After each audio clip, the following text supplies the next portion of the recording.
What is going on, golf fans? It's your boy Gsluke here with the prize picks preview for round one of the Bermuda Championship. Going to break down the golf course, what to expect from Port Royal Golf Club, but most importantly, at the end, going to touch on three props here for Thursday that I think are well worth adding to your cards and investing in. So let's go ahead and start this off with a look at the golf course, which is down in Bermuda Island, way out there in the Atlantic, if you're not familiar with your geography, and you're dealing with a true resort style coastal Caribbean sort of golf course. You're dealing with high winds typically. It's a shorter golf course, so a lot of the better putters tend to succeed around this venue. And when you take a look at the metrics here, they can be a little bit misleading. So the scoring average was just a quarter of a stroke under par. Your driving accuracy was 55.9%, which is right about 7.8 fairways per round. And then the GAR percentage was 64.1%,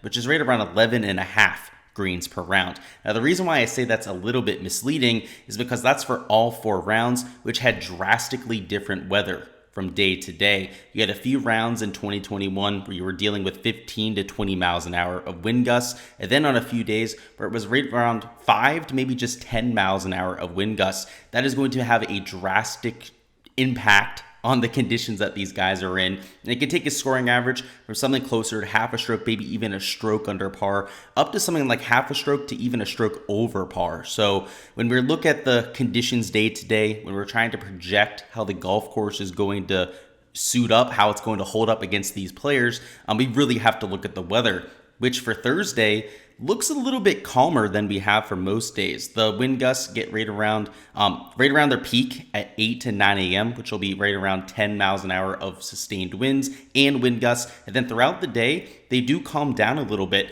And in the morning, there's supposed to be a little bit of a drizzle also overnight there, Wednesday through Thursday morning. You're going to have a little bit of drizzle, which is going to make the greens even more receptive, easier to hit. Fairways a little bit more receptive as well, and as long as it's not extremely nasty, as long as it's not like a sustained anything more than a drizzle, as long as it's not a shower out there, these players are going to be able to play through it and likely have an even better set of conditions than they would for most rounds. So these sort of averages where it's only 7.8 fairways, 11.5 greens, I would expect to improve drastically, probably closer to like an 8.5, 9 fairway average with greens regulation, probably closer to like 12.5, even 13 greens, and a scoring average close to half a stroke or even a stroke under par. So when we hop into the prize picks board here, it's really going to open up some value. So I want to start with the birdie or better matchup board where Erik van Rooyen versus John van der Laan is probably my favorite matchup I've seen for quite some time.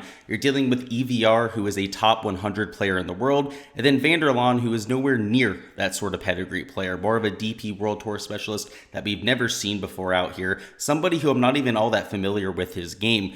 The real important thing to point out here is that EVR is not only a top 100 player in the world, but also an extremely aggressive, high birdie or better percentage sort of player. So this is a volatile matchup. Anytime it's a birdie matchup between two players, you're going to bring a lot of inherent volatility to the table, but you're talking about two players that are in different stratospheres when it comes to their long-term pedigree. So I'll be taking EVR here 10 out of 10 times. And even though you will get burned every once in a while by that volatility, it's still a prop that's going to hit right around like 75, maybe even 80% plus time, 80% of the time. So definitely something that I like.